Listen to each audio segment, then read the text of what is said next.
Hey, hello everyone. Welcome back Good evening.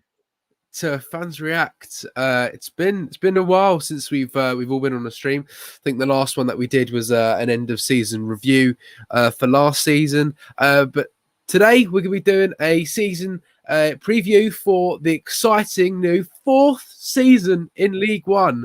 And with me to preview it is of course Graham Wright in your top right hand corner. How you doing, Graham?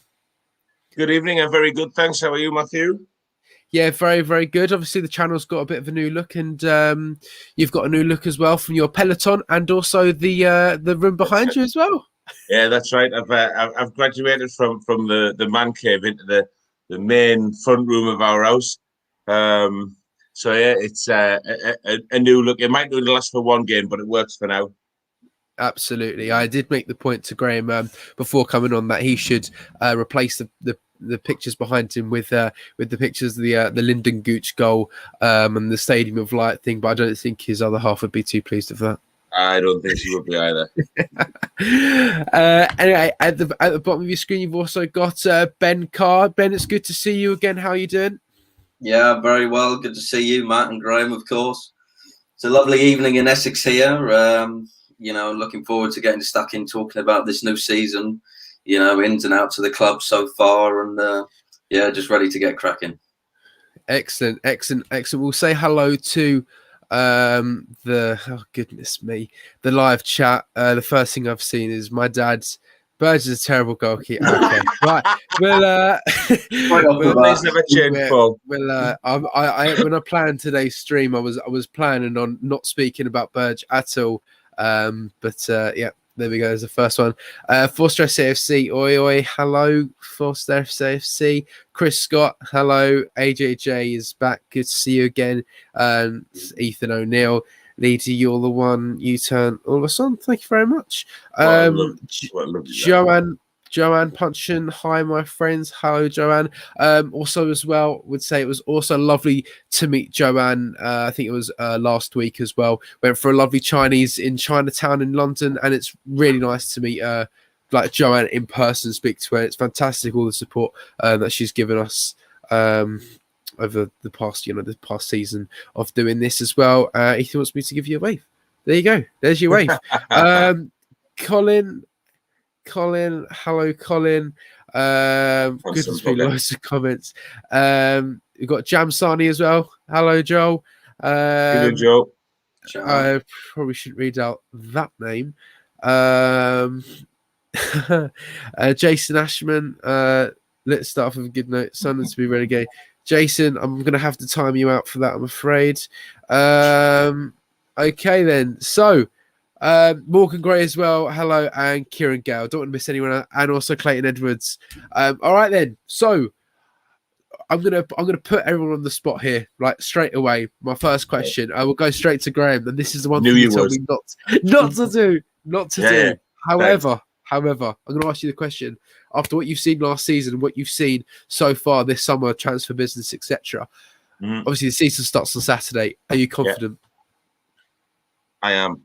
I definitely am. I still think there is some. I still think there is some value in what's left of the transfer window yet. I think the signings we've made have been promising. That Callum Doyle looks somewhere else, And I've said this privately with you, Matthew, and also with our own resident George Dobson, who's sadly not here tonight. Clubs like Manchester City don't lend players to anybody, especially somebody of his calibre. And I think that speaks volumes about the football club. And I know that I'm probably going to get pelters for saying that, there's a lot of shit going around at the club at the minute. Just read Twitter. Twitter has kind of exploded in the last 2 weeks where everybody's angry about something. But I honestly do believe that we're going to be good for it. I definitely believe that. Yeah, fair enough. Ben, we'll head to you. Are you confident with what you've seen so far for the new season? Well, I'm always confident, at the start of the new season. But I think, with the way things are going at the minute, I am quietly confident. I think we've signed some good players. I think, like Graham said, Doyle, he's looked fabulous in pre-season. Yet to see Pritchard, but I'm sure he will be exciting when we do get to see him. Corey Evans, got a decent rep, just named the club captain, so it obviously shows what an impact he's had in the dressing room. Only been at the club about 4 weeks or so, but we still need a few players. I'm not going to lie. I think we could easily want to see about 4 or 5 through the door, but going into Saturday, I think I'm quietly confident. But for the season ahead, you've got my predicted table, so you'll see where I think we'll finish in the end. But so far, so good, I think. I never thought I'd have to time my dad out. However, absolutely on point. And just talking about the chat, Foster SAFC has just said, is there any left backs in the chat? No, you got 2 on screen. Matthew's going to be the first up, and I'm going to be his reserve. How does that sound? Yeah, but then again, Graham, you're right. You're left-footed, and I'm right-footed. I am left-footed. You're a bit more of a better fit. However, I don't think I get past the halfway line. I think that's the only issue. Apart from that, I think it'd be good. I mean, McFadzy never did anyway, so it's not like True. Yeah. So anyway, we'll head back to the live chat. Car Enthusiast is asking me what time you having to leave to get. Well, I am getting the 7:30 train from King's Cross on Saturday. So come and find me. Graham's going to be up in the northeast as well. However, although he is a train manager, he's not getting the train, so I think he's been a bit of a traitor there to the railway industry. I'm not at all. Far from it. We've got Joanne and I have got other plans. I'm still trying to hope to convince her that Saturday between 3 and 6 I can nip out and go to the football. However, when I mentioned it earlier in the week, that death stare. Ben will understand what I mean. You know that death stare when you suggest something to your last and you just think, I'm not going to pursue this. Absolutely. Yeah, that's exactly how it was. Given. We'll see. We'll see. Sometimes it's just not worth it. Should just, to be honest, should just said, I'll pop it up for 2 seconds, get some milk and eggs, and just go to the match. Right, okay. My dad's saying Jack Diamond is to football what Will Grigg is starting. Fires useless. Right, okay. Right, I think I don't want to put my dad in timeout, but it might have to be a possibility. Right, okay. So we did touch on it. The new signings. We have got Callum Doyle, Corey Evans, Alex Pritchard. I'm not missing anyone, am I, for the first team? I don't think I'm missing anyone. It is those 3. Obviously, we did sign Jacob Carney as well, but it looks like he's just going to be an under-23 keeper for now. But on those signings so far, obviously, Graham, you said already Callum Doyle is really impressed. To be fair, he's impressed me as well. Honestly, that says something. You misery. Yeah. Ben, what have you made of Callum Doyle so far in his performances in pre-season? Wow, just what a difference a good centre half can make to a team. If he can make our back 2, with him and Flanagan, you have to be pretty good to make Flanagan look good. So I think he's just so composed on the ball. He looks very good. I mean, City know they've got a young lad there. Give him a year experience with us, and I think he'll certainly thrive. I probably see him, starting probably the majority of games. If it weren't, for injuries and things. But from what I've seen of him so far, he looks a class act. But let's just see what happens when the season starts, and let's hope he doesn't get injured. He's without a shadow of a doubt this season's Dion Sanderson already. Without a shadow of a doubt, you can just tell.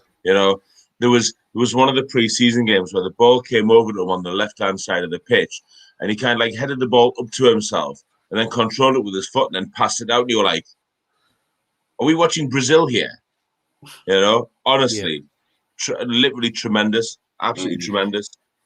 Yeah, definitely. Jarzi in there as well. Hello, Jarzi. He's another very good Sunderland YouTuber as well. Hi, lads. Finally up and running. Doyle is wise head on young shoulders. Massive talent, literally. I know. And for me, I think it's the first time.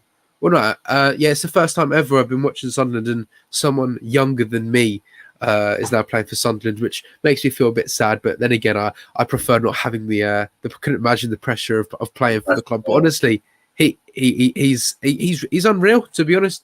But the one thing I am slightly worried about with him is you can see you got a good player there, but then put him in front of 30,000 fans, and then that's a different kind of pressure that maybe, obviously 17 years old is not used to. So I don't know how he would. I mean, Graham, do you reckon that pressure of playing in front of all those people will be something that maybe puts him off and distracts him a little bit? I say this about literally every professional footballer. They're a professional footballer, all right. And the other thing that goes with that, it's like it's not like they're not taught how to go on. It's the same with when the club sticks a camera in front of their face. They're all media trained, so they've all got a fair idea of what to say and what not to say. And honestly, I honestly believe he's going to be one of these footballers who literally will let his football do the talking. Yeah, and I think I do honestly believe he'll be massive for us. Yeah, I mean, his football definitely was doing the talking, especially at York when I tried to say hello to him. He just got straight on the bus. Anyway, but we've got also. I know. We've also got Corey Evans as well. Obviously, he's just been named the team captain. He's only played like a few games. I don't think he's played a full 90 minutes yet. But do we reckon this is a person that's gonna fill what was sort of Max Power's role and going to be even better as well, Ben? I hope so. Is he going to try shots from 35 yards out with 20 seconds to go in a promotion playoff? Not going to have a Stevie G moments. We'll be going up automatically, Graham. So we won't need that. No. This is also true. But no, I mean, from what I've seen of him, he looks solid enough. Seems to control the ball well, can pass in midfield, which is, a novelty sometimes for our team. So, like I said, I just need to see a bit more of him. Look forward to seeing him on Saturday. No doubt will start. So, let's just see what he brings. A bit of experience. Yeah, definitely. So, and also as well, someone else we've signed is Alex Pritchard. We're yet to see him in a match. However, there was a picture on the club's social media today of him training. He does exist, and that's good. He does exist. Yeah, it's not going to be like one of those. What's it like that Declan John thing where people are like, to keep double checking? Like, does he actually exist? The only thing that worries me about this Alex Pritchard, right? And don't get me wrong, I'm sure he's a fantastic footballer and that, but he sports the same kind of beard that Lee Burge does and O'Brien did for most part of last season, and that more than anything just scares the shite out of me. Yeah, I definitely. hope they've proved wrong. Yeah. Can we just very quickly bob into the chat? Yeah, go for it. Sani Joel makes a fantastic point here. I can't see the crowd facing that. Coming from Man City, you've got a winning mentality drilled into them from the academy ages and upwards. I think you'd relish it.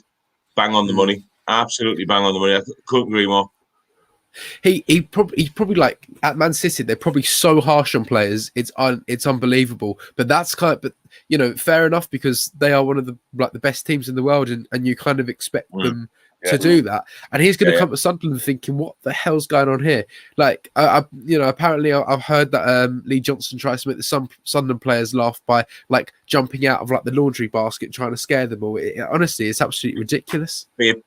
I say this as a fatty, but I tell you what, it'd be a big bloody laundry basket, let me tell you.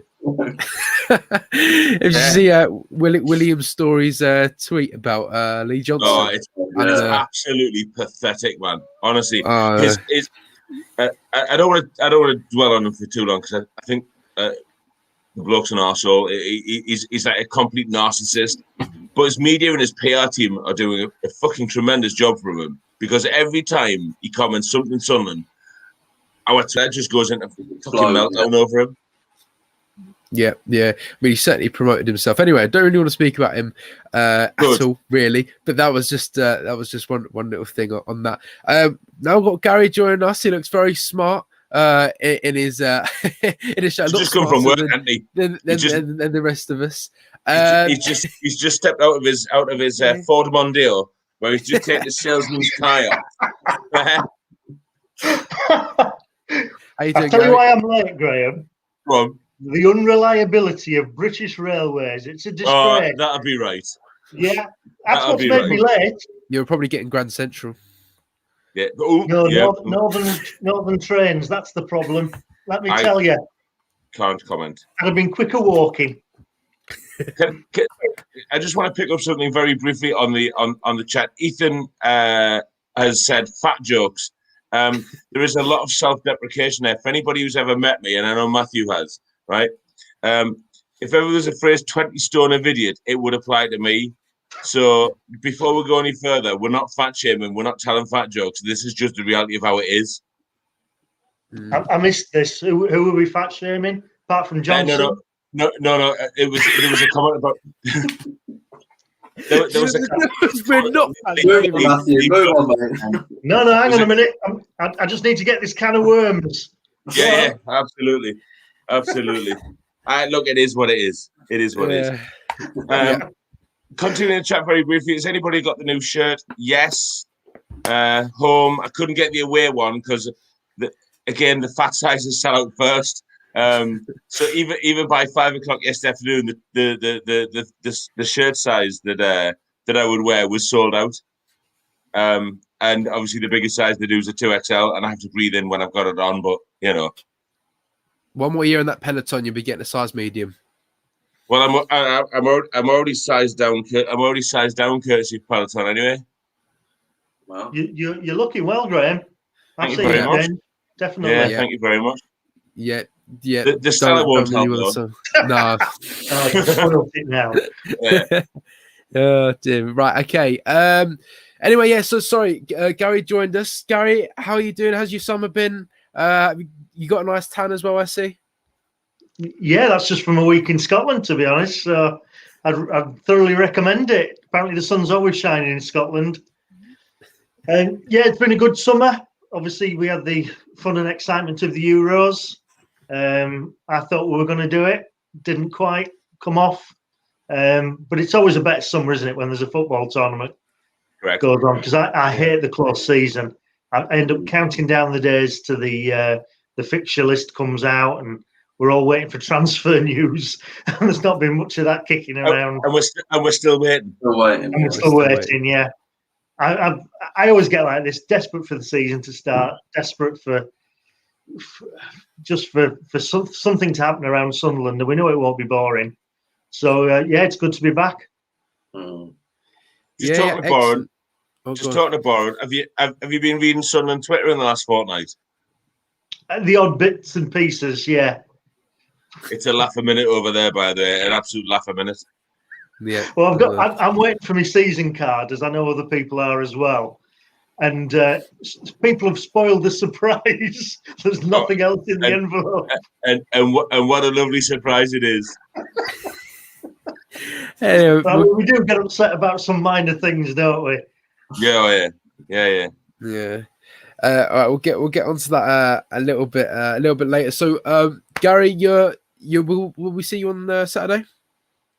I'll be at the game on Saturday. If anybody's kicking around up there, yeah. Excellent, good. I'm looking forward. Yeah, definitely. I'm looking forward to it as well. I think I just also take the opportunity quickly just to tell everyone a little update of what we're doing for the channel on match days now. Before I forget. So what's going to be happening is, of course, people are at the game, so we're not going to be doing the match day lives as we were before. However, we will still be bringing you live shows from the stadium before and after. Sean Middleton will be there doing his fantastic job with the microphone and speaking to fans. Just head over. Sean will be outside the stadium. You'll see him. You'll see the nice red cap and the camera set up and the microphones. Head over there, get yourself interviewed, get on the channel. And yeah, we'll be doing that. So we'll still be bringing you match day coverage, just slightly different form, and not us sitting here, but we'll all be in person, which will be much nicer. So yeah, that's what's going to be happening, and that is starting on Saturday as well. So just a reminder, head over to Sean before the match. I think we might be standing outside the Hilton.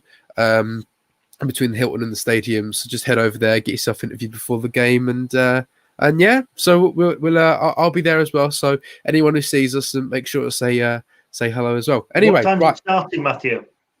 So we'll go. That's a very good question, Gary. Thank you. Thanks for reminding me. We'll go live at 1:45, and then we'll be ending the stream at 2:15. So we go live for half an hour, and then in the middle of that, the team news should come out. So it will give us that to talk about as well. And then after the game, we'll just try and probably get live at about 5:00. Of course, it is. It is we're trying to do it live as well, so we don't know how it's going to work out. It should be very chaotic and whatnot, but I don't know what's going to happen. But hopefully, it should really be good. And I mean, it's just the excitement of being back. Really, it's a weekend we've looked forward to for well over a year and a half now. So yeah, it's going to be a lot different to how it was before. But I think we're all looking forward to it. Right? Okay. Can I take this opportunity to blame my parents for my non-attendance? Because it's my sister's 40th birthday party, so clearly the Christmas, just November 1980 must have been a bit, November 1980, yeah, it must have been a bit shite on the tally, so I'm blaming my sister for the fact that I'm not done. You'll find a way, Graham. You'll find a way. Absolutely. You'll find a way. Right, okay, so, right, where are we? So, we played Hull last Friday night. We did win the game 2-1. Now, a lot of people have been very concerned over the. I think you know where I'm going with this one, the striker situation. However, two of our strikers scored. Are we still going to be a little bit worried about the strikers? Go on, Graham. Go on straight away. For the first time, I'm going to go first. Right. Yeah. I honestly think Stewart took his goal tremendously. It was teed up for him, played it lovely, dropped the ball inside himself, and it was somewhere else. And it had 1-1 written all over it, literally 1-1 written all over it. And then listen, I did the typical football fan thing. I turned off at 89 minutes and about 20 seconds simply because it didn't look like there was anything going to happen, And then within a couple of minutes, friendly games, you don't tend to get a lot of added time on them anyway. Within a couple of minutes, tweet Sunderland Football Club, and Will Grigg scored. Listen, one swallow don't make a summer by any means. But it's nice just to see his name on the sheets as having scored. Whatever happens with him, he's still our player. I do think he'll get a lot more game time this season, certainly throughout August, unless we sign somebody. And we don't know how the conversations have gone in the close season with him. Yeah. Who knows? Yeah, who does not? I'll just quickly, because Carl Stewart's asked us twice. He wants to have a close look at my training top. There you go. It's very nice. You got the Nike on the sides. Did you buy that in your size? Yeah. What are you trying to say? Again. What are you trying to say? I'm just trying to show you. What I will say is that the material of this though is extremely thin, and it's very tight as well. If you look like an athlete, it would look very good. However, if you don't look like an athlete, I probably wouldn't recommend purchasing it. However, my friend got it for me. Yeah. Is it as thin as the envelope we season ticket in? I think it's might be even thinner. It's made from the same material, yeah. Yeah. This came in an envelope as well. Right, anyway, so so there you go. That was for Carl Stewart. Back to talking about Hull and goal scorers. Yes, yeah. So back to talking about the strikers. So I obviously, with the departure of Charlie White going, I don't even think we've just even discussed anyone's opinions about them. We missed so much. I'll go straight to Ben. Now, is the departure of Charlie White something we should be worried about, or is it, do you know what, he's gone, he's easily replaceable, because obviously the goals that he was scoring were coming from McGeady. Ben, what do you make of that? Well, I mean, we all said at one point that he only scores one type of goal. And it seems like with Ross Stewart, we might get 2. So I'm not too, I'm not crying myself to sleep thinking, oh, Wyke's gone, I think we just need to move on and, look forward to Stewart leading the line. I think he's played well the last few games that I've seen. So it's not that big a deal. I think I've seen people saying, oh, we scored 30-odd goals, but, I think Stewart could get at least 20 this season. So I'm not too fussed. I mean, with Grigg maybe supporting, I think we probably need another one through the door as well, another striker. Whether Jefferson comes, that Daniel lad from Sheffield United, whether he comes or not, I don't know. But yeah, I'm not that sad, Matt. I'm not that sad. Good. Because 30 goals in one season and like 3 and 4 in the seasons before that, I honestly don't really think we're missing that much. No. And I do believe his impetus was no more than McGeady's ability to put a ball on like literally on the top of him. Yeah, definitely. And also, as we say as well, that Charlie Wyke scores one type of goal. Obviously, the goal Ross Stewart scored against Hull City, the ball was put through to him by Embleton, and Ross Stewart ran onto it, took a touch, and then scored. When have we ever seen Charlie Wyke do that? I don't think ever. Well, he missed a few last season. Situations 1-on-1. Yeah, definitely. I mean, I think it'd be easier. It'd be easier to score in certain situations Charlie Wyke has been in. But anyway, he's gone now. He's now at Wigan Athletic as well. It seems like a bit like a reunion over there for all like the ex-Sunderland players. Wigan Athletic also they're signed today of Jordan Jones. Gary, I'll sorry. Go on, Graham. Go on. The Sunderland Spice Boys back together. I mean, please. Where do we out? You know what I mean? I'm just gonna touch very quickly on Jordan Jones because there seemed to be a lot of anger about Jordan Jones going to Wigan as opposed to coming back to Sunderland. You were a big fan of him as well at the start. I was. However, the one thing I will say in the cold light of day was he had some brilliant touches about him, but he had some massive. I'm not going to say inability because he's a talented footballer, but just literally games where he was completely off, In the same way that kind of, again, expecting pelters, in the same way that Maguire was. Maguire had touches of brilliance, but he had games where he was a bit off it as well. But Rangers wanting £700,000 for a bloke who's decent once maybe every 4 or 5 games. Yeah. That's a lot of money for League One football. Yep. Is that what we're going to pay? I think so. Yeah. Well, that was the asking price that they put on him. Okay. Yeah.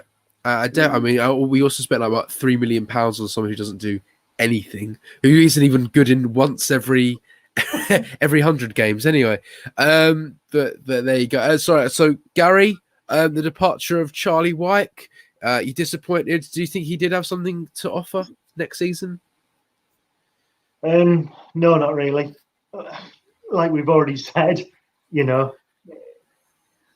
So I tell you what I think about Charlie. When I think about his career at Sunderland, I think about him coming on at Rochdale the week after we played in the Checkatrade Trophy, and it almost, I think we had 4,000 fans there that day, and it almost become a joke about cheering his every touch. He was such a comedy character that the fans were singing his name, cheering everything he did. He'd become this like cliche of just how bad a League One footballer could be. He had nothing, no confidence, no movement. His touch was awful. Nobody could work out why in God's name we'd paid good money for him. But he scored, and you could see the confidence lift in the lad. So, here's my opinion on why. His confidence is fragile. I don't think for a big lad he's physical enough. He's not courageous, not strong. Something changed when Johnson came in. So clearly Johnson got the best out of him, and I think that was in terms of his movement, when to make his runs, behind the last man, and then he's got McGeady putting it on his head. Fair play to the lad. He had that golden spell, but let's also be honest that clubs, other coaches worked out if you stopped the supply, there was nothing else. He really drove it towards the end of the season. So hang on a minute, we're talking about a lad whose confidence is fragile, who can easily be stopped. I'm not going to cry any tears over losing Charlie Wyke. it's sod's law. He'll come back and score on Saturday. It's just you know he will, Gary. You know he will. Gary. And Gary. from a Jones cross as well. Gary. Yeah. I bet you a five he doesn't. Go on then. I bet you a five he doesn't score. I'll take that as odds evens. Yeah. Yeah. All right, there you go. You had it there first, £5. And do you know what the biggest danger is that I don't think Jones. You're right, he's frustrating footballer, but I never thought that Johnson was not really on side with him. I think he got blamed a couple of times. For instance, when we conceded at Peterborough, I think Jones will be the one who's all out on Saturday to prove the manager wrong. And it wouldn't be surprised if it's Jones that tees Wyke up. But I'm just trying to write my own script. Well, when Matthew's playing left back and Jones going to get past him, don't worry about that. Yeah, exactly. But I would say as well, although like Johnson left Jones out of the team a good few times, but instead of bringing Jones on, Lee Johnson always persisted with Jack Diamond, and Jordan Jones is far better, by far better than Jack Diamond. So this is your anti-Diamond bias coming out. But the thing is I know obviously, me and my dad aren't big fans of Jack Diamond and that, but the thing is like he honestly doesn't do anything apart from he runs. Oh, that's pretty good, right? He runs and loses the ball, or that he does this little step over or a griff turn. But at least Jordan Jones, he runs with the ball, and at least he could do something. At least he could maybe put a good cross in, or then he had a shot or anything. But it's things like that. So I'm not a fan of even Jordan Jones. I mean, Jordan Jones hasn't impressed or whatever, hasn't put in good performances, but he's hardly played any games. He just kept on the bench. Of course, you can't play any good games if you just kept on the bench. He's got to bring him on and give him a chance at least. But I don't know. He's not here anymore, so he will definitely. I think even when Jordan Jones scored against the Crew, he ran straight over to Lee Johnson, his own manager, and was celebrating in front of him. And he pointed to the pitch or whatever, and it took him a few games to even bring him on. So I think Jordan Jones will want to prove a point on Saturday. It's kind of Max Power as well. I also just touch upon Max Power as well. That just reminds me. So obviously you got the three ex-Sunderland players there with White, Power, and Jordan Jones. Max Power's there. Ben, are you going to be worried about Max Power comes to the stadium again on Saturdays, tries his Stevie G shots? I mean, not particularly. No. I mean, it depends where he's playing. I mean, I don't know if they're playing him at right back or if they're playing him in midfield. But I mean, surely you'd like to think our midfield will have a field day with him, and we should be able to dominate. And if he plays at right back, who knows? Diamond could absolutely have him on skates for 90 minutes. But he's not that big a loss for us. I think easily replaceable. Wasn't that great for us fielding at right back when he had to. I've got nothing else to say, Matthew.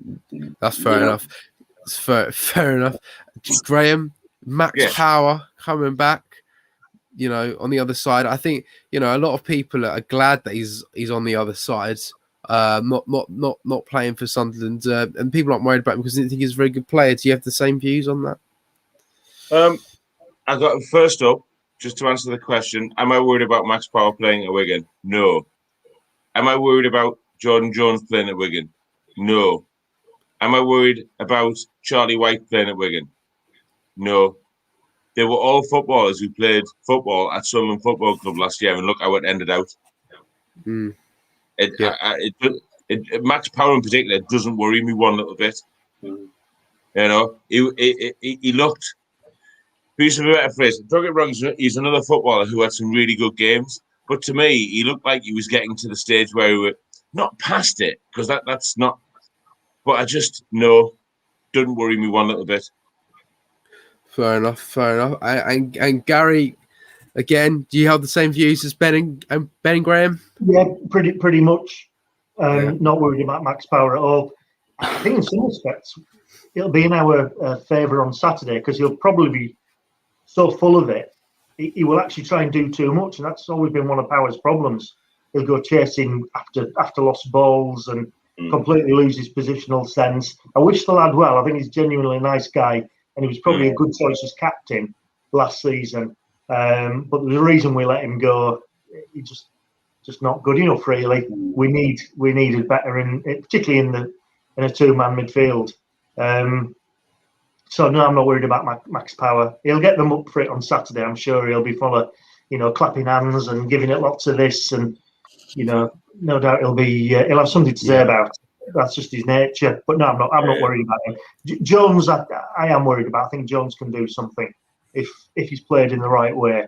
But the other two, no, I'm really not. Wish them the best, but no, they're ex-Sunderland players now, and I hope that's the last we hear of them, basically. Can I entirely agree? Can I just pop into the live chat a second, Matthew? Go for it. AJJ says, can we not give all of our players a clean slate and our full backing? A bit of kidology goes a long way. Listen, my old mate AJJ, honestly, it's a new season, brand new start, and they've all got a clean slate, and they'll be judged on how they play week in, week out. That it's the only measure that we've got, how they play week in, week out. Essentially, these pre-season friendlies, they're good for getting minutes into footballers, nothing more, nothing less. The real work actually starts on Saturday, and every single player that comes out on the pitch, certainly from my point of view, and I probably speak for the other guys when I say this as well, they'll get 110% from us until the time that they don't give 110% on the pitch. Yeah, definitely. Sorry to jump in, Matthew. I think as a crowd, we're pretty forgiving, and even most people are saying, look, if it comes good for Greg, give him a chance. It may still happen. And I think actually the close season, it's like the thing when players are injured, isn't it? They always immediately become better. When they're not playing, people are crying for them to come back in, and we're desperate to see a player succeed at Sunderland. And I agree with Graham. Once the head goes down and the hands on the hips and they start feeling sorry for themselves, that's when patience runs out. But I think at the start of a new season, no matter who you are, even Greg, he can rewrite the history books. White did it, turned it around. So why couldn't Greg? Yep, fair enough. It'd be interesting to hear as well the reception that obviously the returning ex-Sunderland players get on Saturday. I reckon it won't be probably a very good one for Charlie White, having turned down a Sunderland contract. Although we're not that bothered, he left anyway. But I still don't think he'd be very good. I think Max Power, I don't think people would really care about him too much. That I think we get any boos, but I wouldn't be surprised if Charlie White got a few boos here and there as well. We just hope that he doesn't score. Right, okay. I will still on the strikers. Although we're saying we need to bring in strikers now. A player who played against Hull City for Sunderland was Josh Hawkes. Obviously, he's a striker in the under-23s, and I thought he did put in quite a good performance. Now, I've always been a little bit like, people go, just chuck in the under-23, and I'm like, well, maybe not chuck them in because there's a reason they're an under-23 and not in the first team. There is. So I would say, well, Callum Doyle's 17 years old and he's in the first team now. Do you know what I mean? Exactly. It's a difference in the quality. So I think if they're good enough, no matter what age they are, they'd be in the first team. But he did put in quite a good performance against Hull City. Now, after seeing that, Gary, I'll come to you first. After seeing that, do you reckon that maybe Josh Hawkes is a player Lee Johnson's looked at and thought, do you know what, he'd be a good striker? I probably wouldn't need to sign a striker this season if I got him. I didn't see the game on Friday, and I've not seen much sign of Johnson really wanting to push him forward. So I suppose the jury's out a bit for me. I need to see more of the lad. I did watch a couple of the under-23 games, or the highlights of, including the games against Palace. I thought he did very well. Look, I mean, it's clearly a different level here. He shows a lot of promise. I think we're all the same, particularly because we're not signing players. We'd love to see the youngsters come through, wouldn't we? And do well, whether it's Diamond, whether it's Dan Neil or anybody else. And there's another player who I saw at York, Kimpioka. I'd love to see Kimpioka come good. He's just one of those players. He's just been outside the first team. He's been inconsistent. You get good reports 1 minute, and then there's problems with him the next. He's a player I'd love to see break through. I just think he might have that something. There comes a point though when you start thinking, well, they're not kids anymore. I think the potential's ever going to come to be realised. It's got to happen soon. So I'd love it to happen. I'd love to see 5 or 6 academy players in the first team, and I'd love to see Johnson give them a go. Whether that's by default or otherwise, I don't know. But yeah, let's hope. If a couple of them break through, then you're talking to somebody here who remembers the 70s and Raoul Elliott and Arnott coming through, 1977. Thanks, Graham. But it was like a holy trinity, these young lads from the northeast breaking through, and it was absolutely brilliant. And I'd love to see that again. Same with the likes of Gordon Armstrong, Gowie Hours. Yeah, you've got me waxing lyrical now. I'll shut up. I just want to make one small point on what Gary said. I got to be honest with you. Again, expecting pelters for this. Not really that asked to see Kim Yorker play, if I'm honest. He's one of them take it or leave it, who I'm over the moon to be able to see starting in a Sunderland shirt at the beginning of the season, without a shadow of a doubt, is Elliot Embleton. I honestly think this will be a breakthrough, like a proper breakthrough year from where he plays for like every single game, and I just think he'll be outstanding. That after the season he spent at Blackpool last year, literally did wonders for him. And I'd be incredibly surprised if he didn't start nearly every game. Yeah, absolutely. Kim Pioka, just quick, that was someone I just completely forgot about with the strikers thing. And to be honest, he came on at York. And to be honest with you, obviously we're all excited, for him to come on, but he wasn't really did much, and he didn't take a particularly great penalty. Obviously, I was Gary. You're at the York game as well. I was there when Kim Pioka missed his penalty. I think most of the stadium jumped up and looked over to me and some other Sunderland fans I was with, and made it clear that they were pleased that he missed the penalty. Gary, did you see me and some other people singing in the stand as well, like at the other end? Yeah. I figured that was probably you. Yeah, it was. It was giving O'Brien some stick at one point. I say no, we weren't. I won't repeat the song that we were singing to him, but we were making him laugh. I'll tell you that. We'll ask him to give us a wave. He was in front of us, and he was having a good laugh at it. He was having it. And then the stewards come up and try to kick us out. Anyway, that's another story for another day. But anyway, he missed the penalty, and pretty much all the York fans just sort of stood up and went like that towards us. But anyway, I can't believe he missed that. But anyway, we still had a good day. I thought he did well when he came on. It was a 10-minute cameo against a team from the National North League. He's just one of those players I want to succeed. But if I can just jump in quickly on Elliot Embleton, desperate for him to do well. I've seen him have decent games. Don't really know what to do with him. I have thought for a while that the way Johnson wants to play, he wants a number 10, and O'Brien is not it, no matter how much he pursues him. Embleton, I think he's going to try him there. That ball, the way he pushed forward and then passed the ball to Stewart to score against Hull the other night, brilliant. We've been missing that for so long, that type of player, probably since Sessegnon left. So if he can fill that role, then that could be amazing for us this season. So I've got big hopes for Elliot Embleton. Definitely, absolutely. He has looked pretty good in pre-season. And just quickly about the York game, it is proof now Sunderland are clearly the best team in the North East, as York City did in fact beat Newcastle and Middlesbrough, and they didn't beat Sunderland. So we're the best team in the North East now. Anyway, so Chris Scott was asking, can you remember the penalty, Matthew? To be honest, Chris, I can't really remember any of the game. I was pretty much gone at that point, but I still had a good time. All right then. So We've got about 15 minutes left. One thing I do want to touch on today is we mentioned it a little bit earlier of Corey Evans being the captain. So the club announced today made a statement. They said so. Go on, Graham. No, it's after the club statement.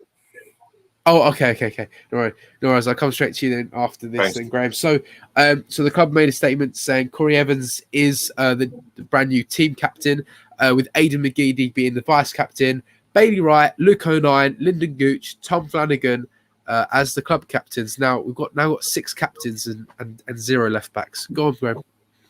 Can I put myself up for fans captain of the year? Since every other fucker's been a captain of something. Like you have a club captain, and you have if the only other thing is you would have a captain on the, a vice captain. If the captain's unavailable to be selected for the day of the game, then your vice captain takes over. But honestly, who's taking charge in all of this? On the pitch? Who's going to take charge? Honestly, it makes no sense. So I'm going for captain, the super fan captain.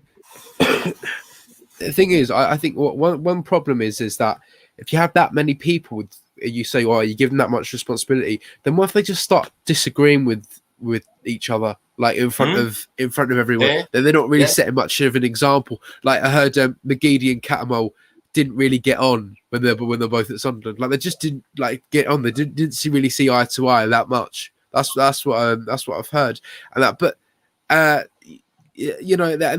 what happens when you have two sort of big characters. Like I think obviously Honeyman was the main captain, but when he was injured, Catamol had the captain, and then when he didn't, McGeady did. So you have the captains there, leading by example. But even they can they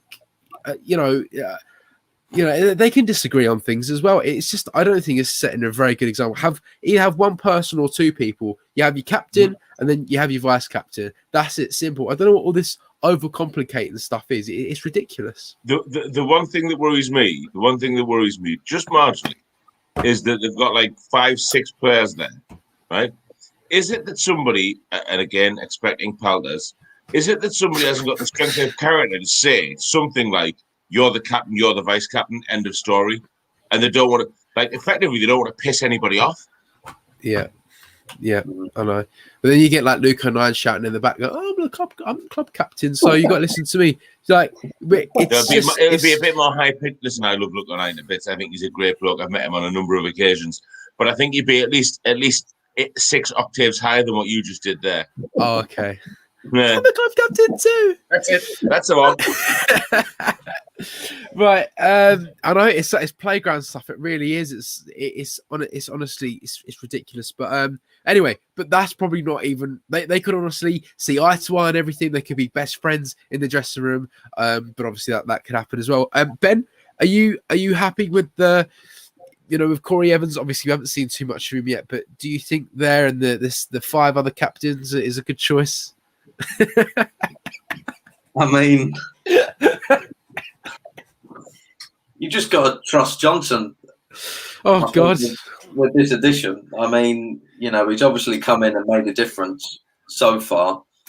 He's obviously impressed, so he's thought this lad's got what it takes to be the captain. So, I think that could be a good thing in the long run. But I think with your captain, he's got to be your first name on your team sheet, and I think that's something we didn't really have last season. With power, and if he wasn't captain, I don't think he would have got many looks in the team, really. But I mean, McGeady vice captain, I think that's a goodish call. I mean, this is the thing, we don't know how they all get on behind the scenes. They could all be, like you say, best mates or whatever. But I mean, O'Nien and Wright, club captains as well. So it probably means that Wright's not going anywhere. Good. Yeah. So. I mean, how can I? I'm Captain Superfan. See, there you go. Right is one of the club captains. I suspected. I think this is. I think it's one of Johnson's, isn't it? What you're talking about with the other 5 is they're the senior pros, really, aren't they? Yeah. And it's his way of saying, "I want more leadership from the senior pros." I've worked in businesses where people have been deputy relief, blah, blah, blah, blah, blah. They don't get any extra money for this. Yeah. You're just trying to give them some responsibility. To quote The Office and Ricky Gervais, assistant to the manager. Yeah, not assistant manager. Yeah, assistant to the manager. I just want to quickly drop into the chat for a second because this made me giggle. Jimmy Paddy, are we sure it's a typo? And it's actually the penalty shootout list rather than the captaincy. You might have made a very good point there, fella. I don't think I'd put Tom Flanagan in that though, to be honest. No. But who knows? I don't think we've ever seen him take a penalty. But anyway, with the captains thing, I think, I don't really know what's going on with that. Anyway, we're just I haven't really been looking at the live chat. There's been quite a lot of. You've been getting some grief for your hair. Yeah, I know. I don't know what that's all about. And then someone, I do. You're all saying that I stuffed my face or something. No. What happened was, listen, we see this weekend where you do this with your hair like that, and it's all over. It's almost like you're dancing in the 80s. You do that much, isn't that right, Joanne? So Joanne said you didn't do it at all. You didn't do it at all when you went for dinner with her, and I said, yeah, that's because he was eating and he had his hands and his knife and his fork. Chopsticks, actually. Flash! Tell you were brought up well. Yeah, exactly. Not dragged up on the mean streets. No, of course not.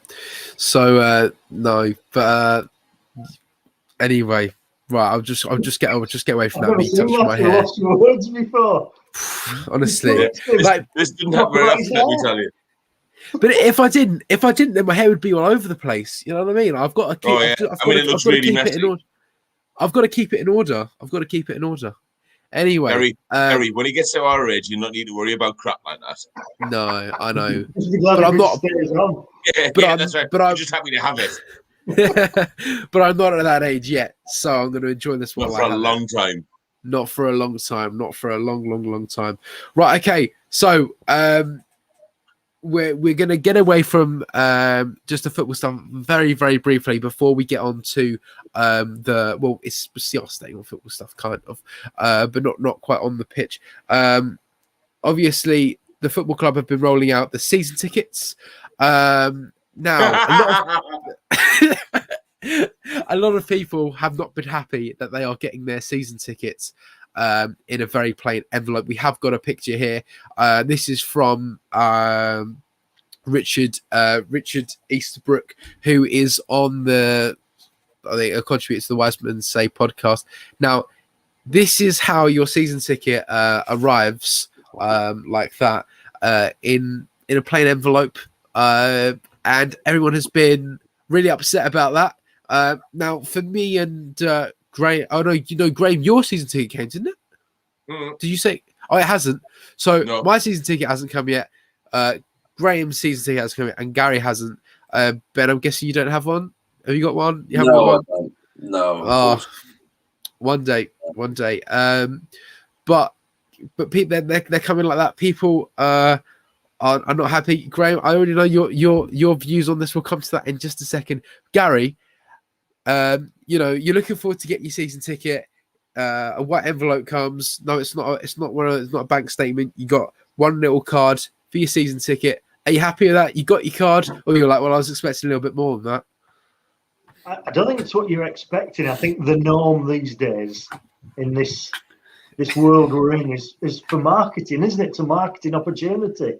You can't sell more than just a little card that gives you entry to football games. You're selling a whole lot more than that, and it seems a bit backward that we haven't. I think even non-league clubs probably give a little bit of a blurb about what it does and our hopes for the season. I don't know. It just seems a bit rushed and a bit desperate. I think that's the thing that bothers me about it. But where it comes in the scheme of things, it's just not that important. End of the day, it gets me into the game on Saturday. That's all I'm bothered about. But yeah, it just seems like a bit of a lost opportunity. But I'm not losing sleep over it. Yeah, that is fair enough. Ben, are you that bothered that it just comes in a plain envelope? Would you like anything else with it? Like, would you like fries with that? That's another thing. That could be another thing that the club could do. What do you think, Ben? I mean, I think it's a bit of a silly conversation, to be honest. But Yeah. I mean, if you've got them at the end of the day, I mean, I can reason with people that have just got a plain white blank one. Now, I think that's taking the mickey a little bit. But, if you got your card, but I've seen a few have been lost in the post. That's what I've seen on Twitter. People How tweeting. do you know they're lost in the post? How do you know it's been saw sent someone tweeting Chris Waters earlier saying, "Oh, me ticket's arrived, but my envelope's been ripped in half. No card in here." What do I do? So that's wow. the envelope. Yeah, I mean, it's not good PR for the club. Let's put it that way. Yeah. Well, exactly. I think someone responded to that tweet of the picture I just shown, where all those years ago you used to get like a little holder for like your season card. It used to be lovely, and even the Geordies and that, they get like a whole.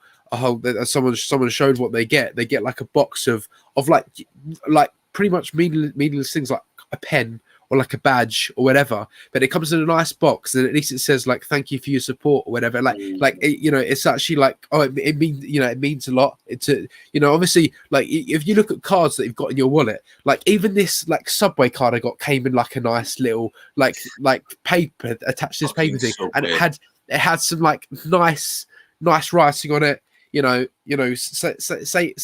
with that as well. That came on a lovely nice sheet as well. I didn't read any information on it, but it's at least it comes with something. It's not just like put in the post on its own. I reckon if I feel like after we had like the nice letters from KLD and that when he first came in, we all got this impression of, oh, this is lovely. Our own owner is writing to us and whatever.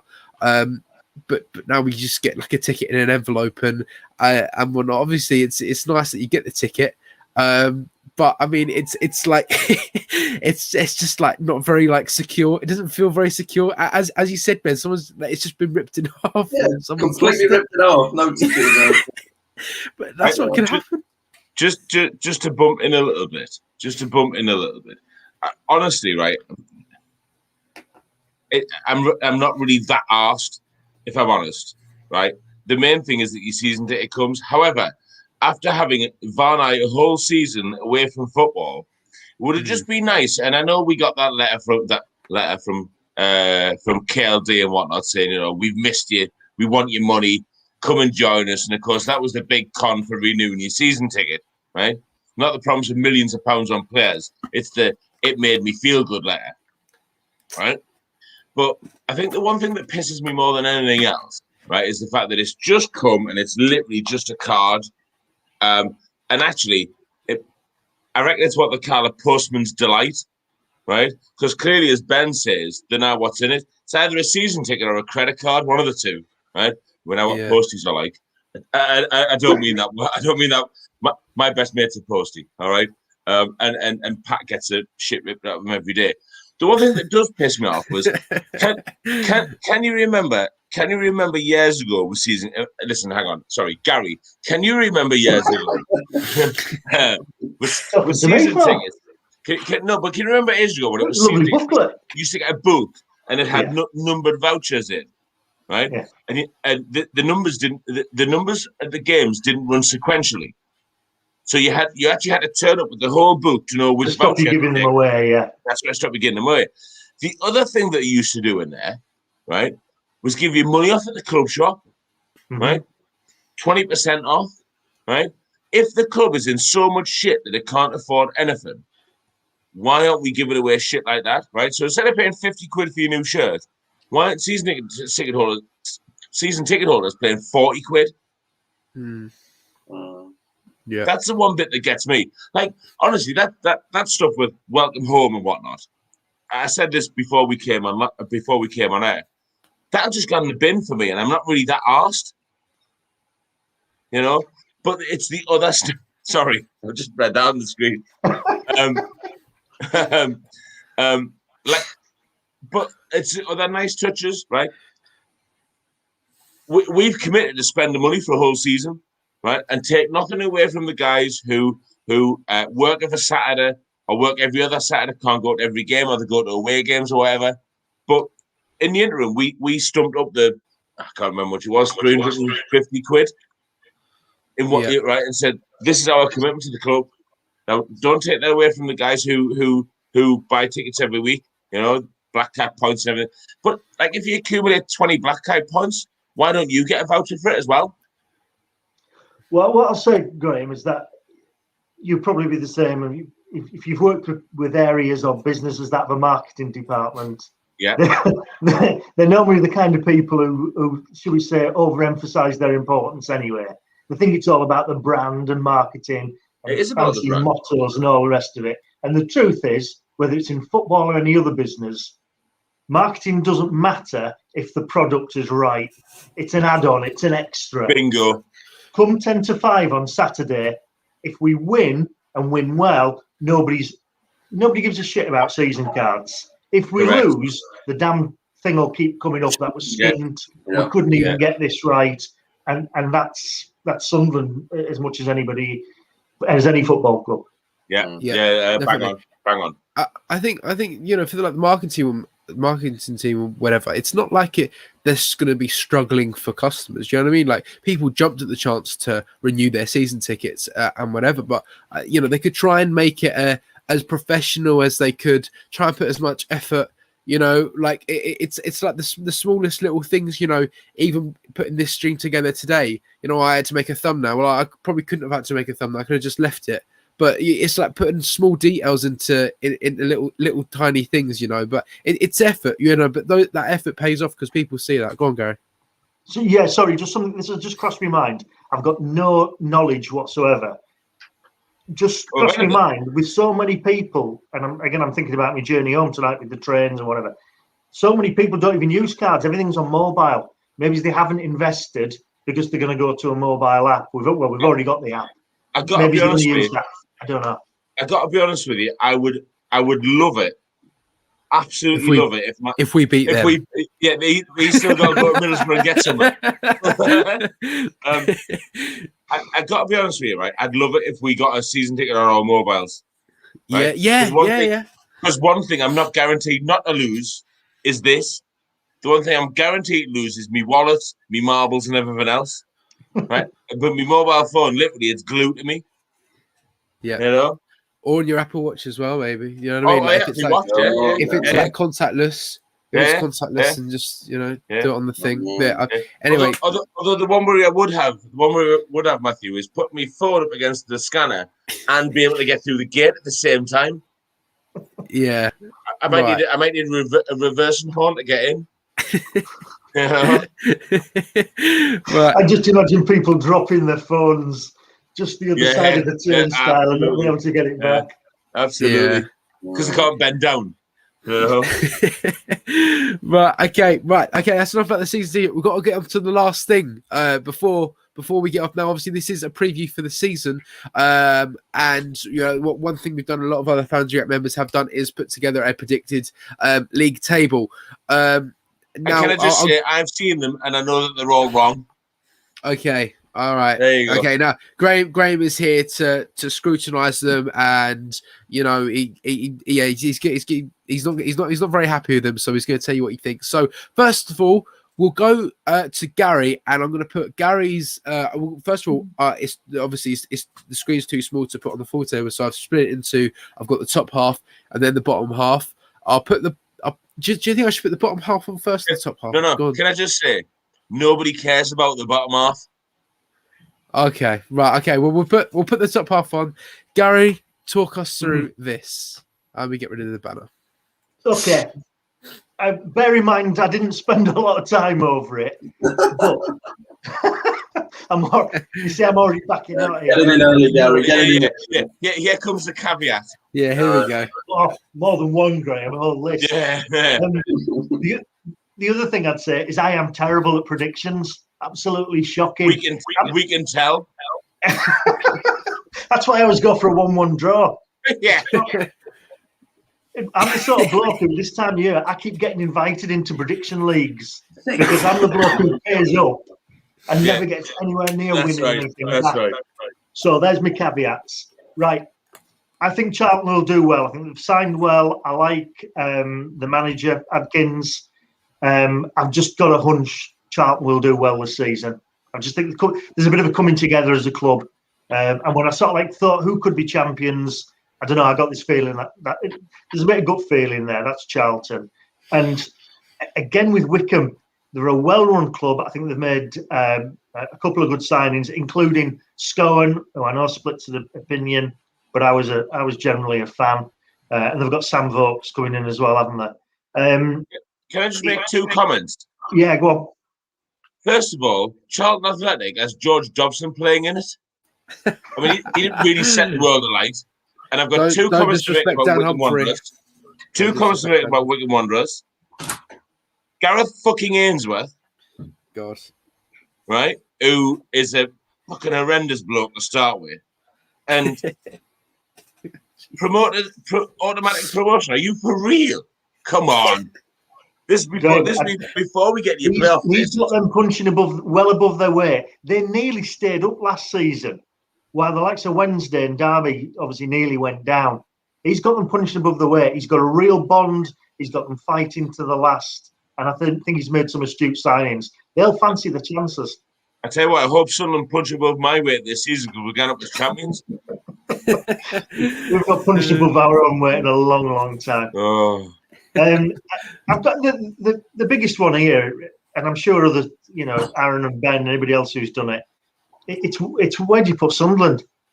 Because it's impossible to be neutral on it. It's impossible to be dispassionate, and so I end up thinking we've not strengthened enough for me to think top 2, but I can't bear the thought of us being outside the playoffs.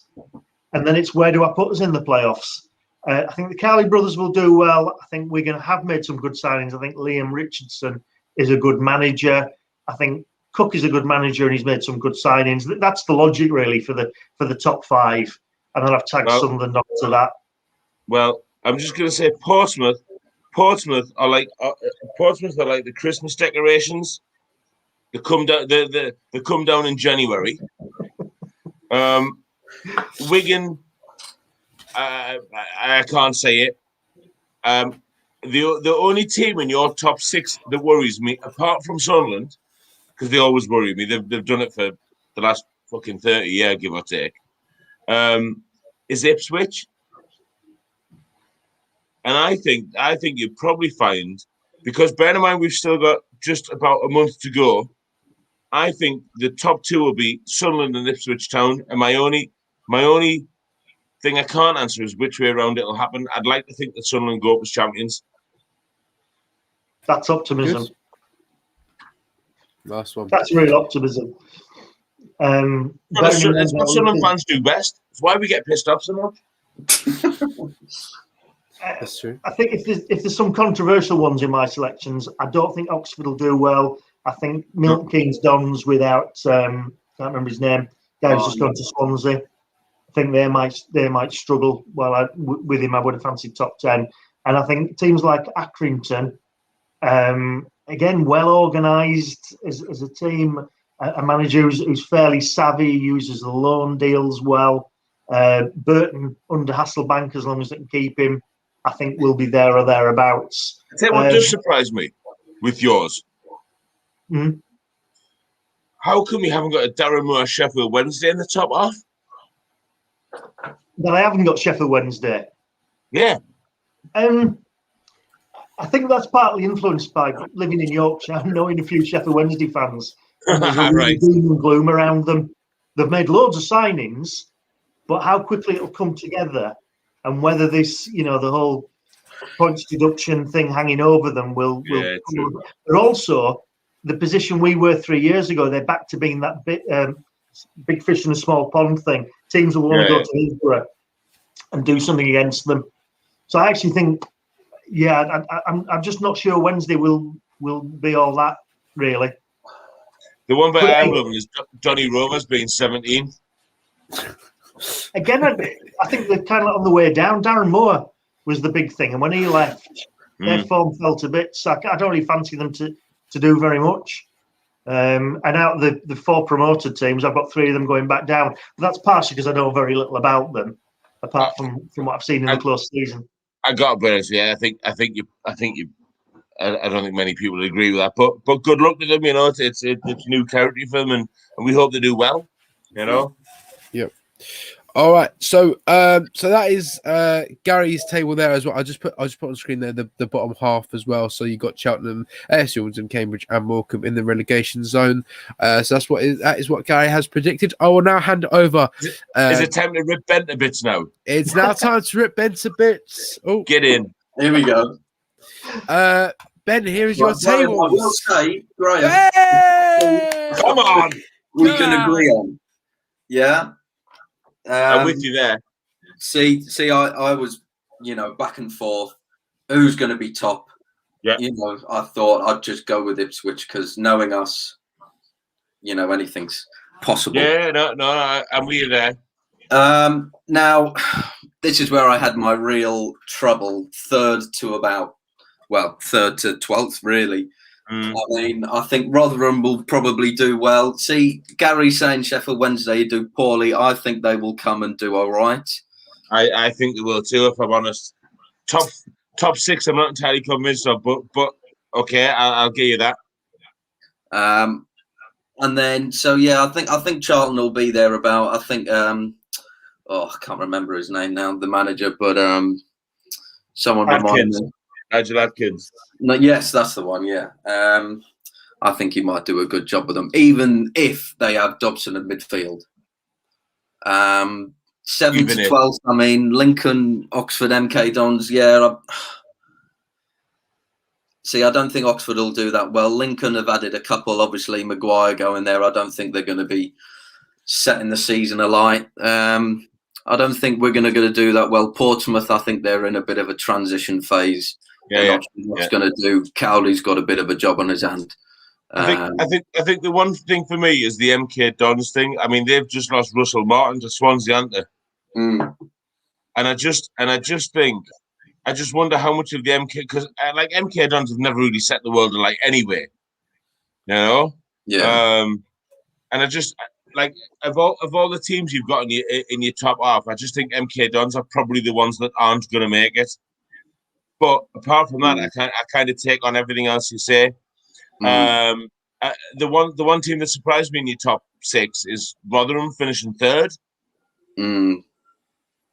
Well, see, this is it was one of them things. I thought they could either finish sort of 12th to about 14th, or they could do really well and finish in the playoffs. We're drawing straws at that point. Graham, you wouldn't believe. Yeah, I know. I can't believe. Yeah. My brain has not been so stressed. I sent Matthew my list earlier, and he says, "Oh, you put Cheltenham twice on here," and I think that just comes up how much of a problem I had doing it. Bottom half. I am. Sorry. Go on. No, after you. No, I think sort of. Burton, I don't think they had a good run at the end of the season, but I don't think they're going to be up there about in the top half. I think they'll not do well. I think they'll kind of come off the boil a bit. I think Bolton, I probably could have put them a bit lower now looking at it back, but I probably could have swapped Gillingham or Bolton, to be honest. I don't think Crewe will do that well, and I think sort of 17th to 24th sort of picks itself, really. It's just a matter of where you put everyone. I've got all the 3 promoted clubs going down. Actually put Accrington to get relegated as well. I think their time is coming to an end. Fleetwood just missing out. Wimbledon, there and abouts, and Shrewsbury and Plymouth are always kind of that end there. But I mean, Crewe, I think that was quite a tough one for me because, they picked up the pace at the end of the season. They were about top 8 or 9, I think. But I think if they lose a couple of their players, I think they'll really struggle. So that's my prediction, and it stressed me out very much to predict. But that was my crack at it. I have to say, I've never ever been so pleased to have been on proper early shift this morning. I came back home and I had a nap on our sofa. And I was quite pleased that I only woke up at 7:15 when Matthew said, "No, you can run the live stream night." Rah, rah, rah. So I didn't get pulled to bits for my league table. But I think I've got to be honest with you. I think, Ben, I'm kind of leaning towards where you are, if I'm honest. You know, sorry, Gary. Sorry, Gary. Yeah. Listen, Gary. Us oldies can't stick together all the time. But it would be interesting, Matthew, to just keep them on your computer until the end of the season to compare them next year. At the end of the season. Yeah. Actually, I will be. Yeah. I don't think mine and Ben's were that different. Certainly in terms of in the top 10, you've got Oxford and MK Dons in the top 10. It was just the order of play. Well, yeah, but it's like Accrington Stanley. You know, you've got them relegated. I've got them, I think, 7th or 8th, something like that. But then you also made the point about teams losing players, how well they play the system, the strength of the manager, good runs, bad runs, whatever. Do you know that applies to so many teams? You lose a couple, you get a couple. January brings, maybe some new faces as well. There's an awful lot can influence a League One season. Yeah, just because of that, that's where you are in the pyramid. Yeah, to be honest, it really isn't an easy task trying to, because I was on the group chat, I was going, I need everyone to send me a predicted league table, and then when I sat down and did it myself, I was there for about an hour thinking I can't even think of like a top 6. But anyway, yeah, that's mine, and so it's been good to do the stream today. I don't think, Graham, you'd be too pleased with my my predictions. Hang on, you've just flashed out for like 2 seconds at a time. Come on, let's tear it apart for 2 minutes. Oh, hold on, what's this? What? 6th. Oh, nah, I'm sorry, like similar to mine. Come on. Right, listen. Morton, have a word with your smell, man. Fucking hell. Where's Wickham? Wigan 2nd. Yeah. Right. Can I explain? Right. Can I explain? This must be a quick 2 minutes. Okay. Now, this is right, of course, Sunderland AFC, and I want to predict with my head rather than my heart. I'd love us to go up. Of course, I would. I really, really don't want this to be the case. However, I seeing the squad now and seeing we've got a goalkeeper in Lee Burgeon goal. We've got a manager who thinks that Jack Diamond is the future and is going to bring him on every game. I really, really, really don't see us doing that well. And I do you know what? Even 6th for me might even be pushing it, to be honest with you. Unless I see something. To be honest with you, it depends how the first few games go. My mind could change. However, I want to approach it optimistically, but I'm at the point now where I think a lot of people are just getting sick and tired of it now, and I don't know. But anyway, so forget, although Sunderland is 6th, I've put Wigan 2nd because listen, I don't want this to happen either, but I think it would be, again, like the most Sunderland thing ever for some players to leave Sunderland and go to another club and then go up. You know, it happened with Honeyman leaving and going to Hull City, and then they went up and won the league. I think that could be something that happens, and we'll be looking back at the end of the. Yeah, go on. Can I just stop you for a second? Please do. Just looking at Sunderland's August alone, right?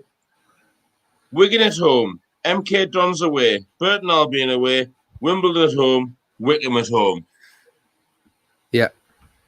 Which one of those games isn't winnable for us? Well, none of them. They're all winnable.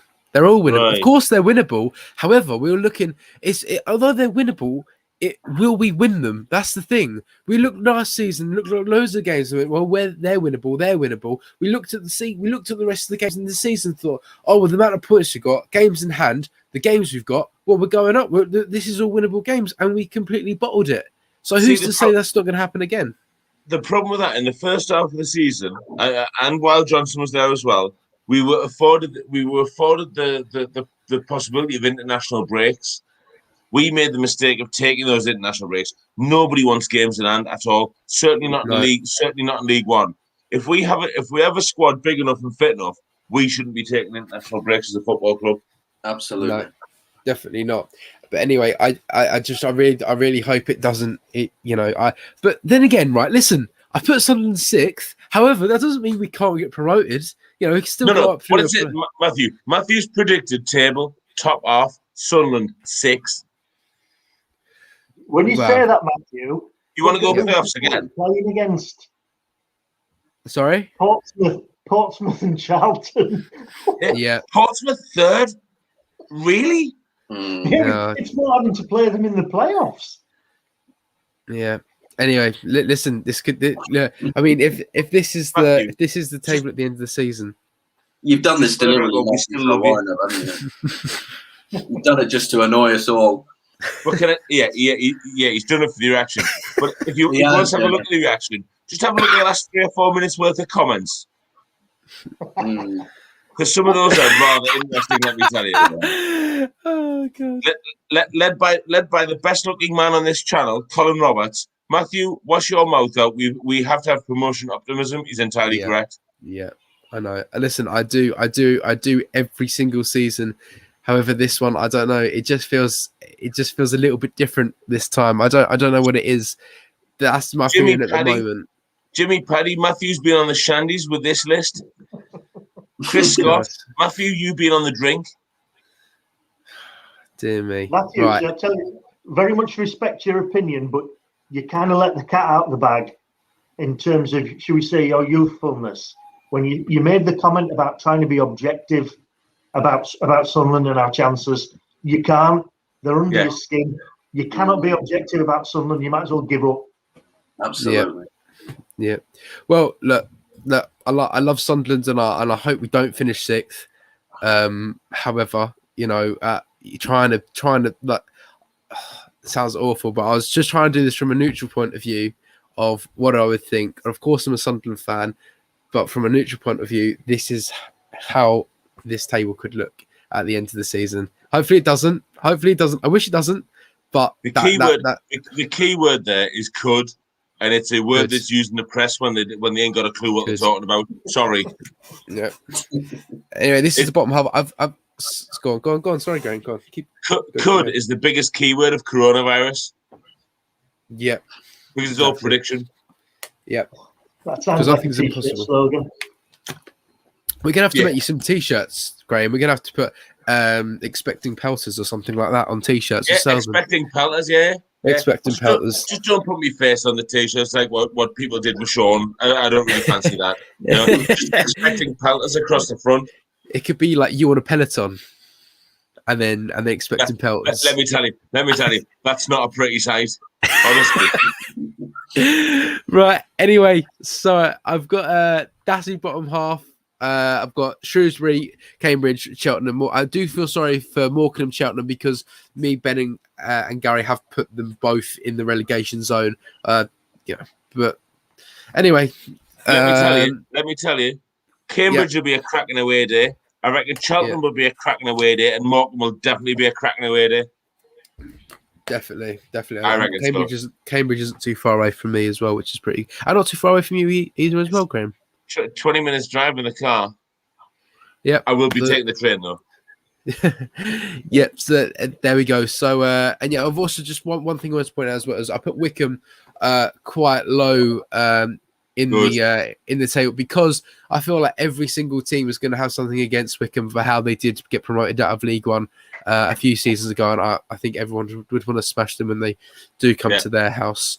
Especially when they come to our house as well. Yes. Anyways, right, we have got an hour and 23.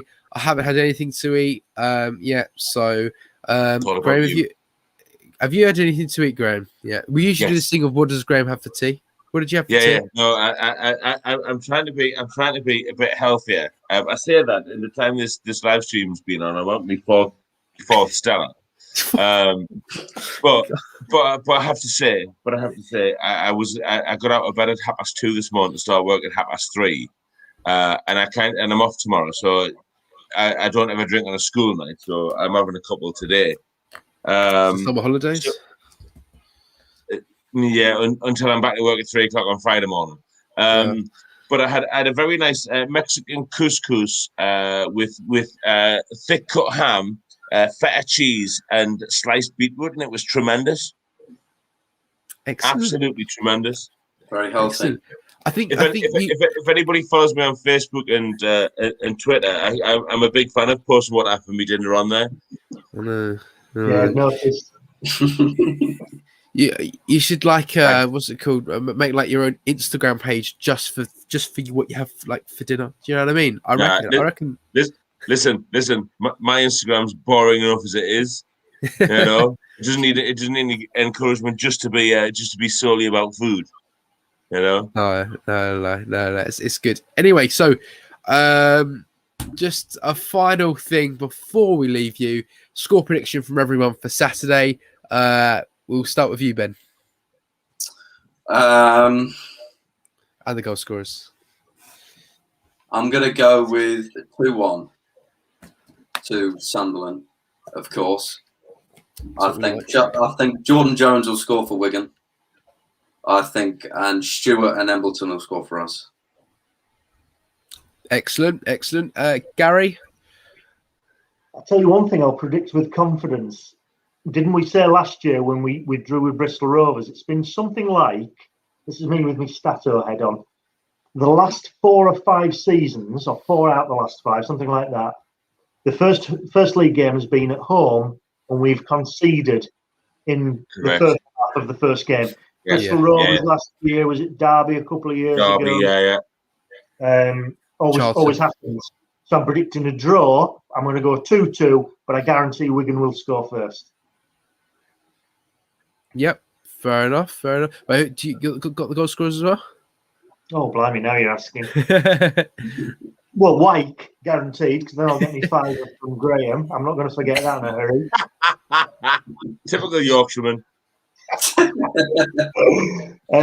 Stewart for us and Gooch. Yeah, no, brilliant. That sounds 2-2 draw. I mean, you know, but anyway, Graham, I hope you're going to predict a win. I'm going to keep it simple. I'm literally going to keep it simple. I think we're going to break the duck of not keeping a clean sheet in the first game of the season. I'm going to go with Sunderland 2, Wigan Athletic 0. And Ross Stewart's going to get one in the first half and one in the second half before he gets substituted for Will Great to come on. Okay, excellent. There you go. Brilliant. What about you, Matthew? And as I am a Sunderland fan, of course, we've got to predict a Sunderland win. So I'm going to predict 2-1 to Sunderland. I reckon Charlie Wyke is going to put Wigan 1-0 up, and then Will Griggs is going to score 2. And win us the game. So, sorry. Did that tape play correctly there? Yeah, Will Griggs to score a brace. He's going to score 2. I tell you what, I have a 5 with you as well. Did he just? No, I think I keep a 5 in my pocket. Yeah, I thought you did. Yeah. Right. Anyway, so thank you everyone for watching. Thank you to everyone who's put a comment in and joined us for the stream. Go on, Graham. Just one thing, and I just want to join in with what you're saying, and I just want to get my words in. It's been two months since we've been here doing this, and I honestly thought we'd be rusty as out. Right? That just it hasn't happened. The chat's flowed. We've had people watching. We've had people liking the stream. If you haven't liked the stream yet, just bob us a like. That would be really lovely. Thank you very much, and we'll see you all again soon. Not as rusty as we thought. Yeah. Clearly, people haven't been. Yeah, they haven't been the biggest fans of some of my opinions tonight. But anyway. Sorry, before we go, can we mention the little boy from Essex? You just the little boy from Essex. The little boy from Essex, according to the car enthusiast. Go on, wait, is Graham going to find it? I am. Hang on, just literally 2 seconds. Where is it? There it is. Right, here we go. Where does it say that? Oh, yeah. Speakman and LJ and the staff see him every day. You're only a little Essex boy who's a Sunderland fan. You just see him on match days when he plays. Like, I think I know who will know best. But without being bad to the car enthusiast, because I know he's in here somewhere, you could have done with a full stop and a comma to help an old man read that. Listen, I basically what I put is Roker Report put something on about Jordan Jones signing for Wigan, and I said it's a shame they couldn't sign Jack Diamond. And then he's telling me Jack Diamond's a brilliant footballer, blah blah blah. And I just politely disagreed with him. And then he just called me a little boy from Essex. So there you go. What do I know? What do I know? I'm going to agree with him because you are a little boy from Essex. I am a little boy from Essex. I am a little boy. Yeah. Anyway, right. Let's enough. Bully Matthew night is over. For one day. And, we've got 46 games of this season to go yet. Yeah. Okay. Let's not remind me. Anyway, so I got to wrap it up now. Thank you everyone for watching. And we'll see you live from the Stadium of Light at 1:45 on Saturday afternoon. So good night.